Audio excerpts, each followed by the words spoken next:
কুমিল্লাটা কই? লেখক আনিসুর রহমান। ঢাকা থেকে বাসে উঠে শান্ত হয়ে বই, জানলা দিয়ে উঁকি মারি কুমিল্লাটা কই। ওই দেখা যায় যাত্রাবাড়ি, সামনে মদনপুর। হেল্পারকে ডেকে বলি কুমিল্লা কত দূর। সামনে আছে সোনারগাঁও, মেঘনা নদীর আগে। গুমতি সেতু পার হতেই মিষ্টি বাতাস লাগে। কুমিল্লাকে দেখতে আমি স্বপ্ন মনে বান্ধি, সবার আগে ভেসে ওঠে প্রিয় দাওয়াত কান্দি।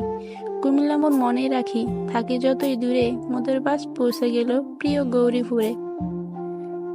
কাছে এসে জোরে জোরে হেল্পার কয় আদাইয়া, এটা হলো ইলিয়টগঞ্জ, সামনে আছে মাদাইয়া। অতি শোকে কান্না আসে কিন্তু আমি কান্দি না। জানলা দিয়া চাইয়া দেখি পৌঁছে গেছি চান্দিনা। নিমচার এসে চোখ জোড়ালো, দেখে কত তরকারি। পাশের সিটের কাকা বলে সুস্বাস্থ্যের দরকারি।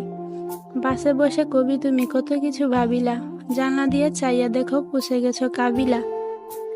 ময়নামতি সেনানিবাস, আলেখারচর বিশ্ব রোড, সামনে আমার কুমিল্লা বাই, বলছে পাশের সাইনবোর্ড। হেল্পার এবার ডেকে বলে শাসনগাছা রই, জানলা দিয়ে উঁকি মারি কুমিল্লাটা কই।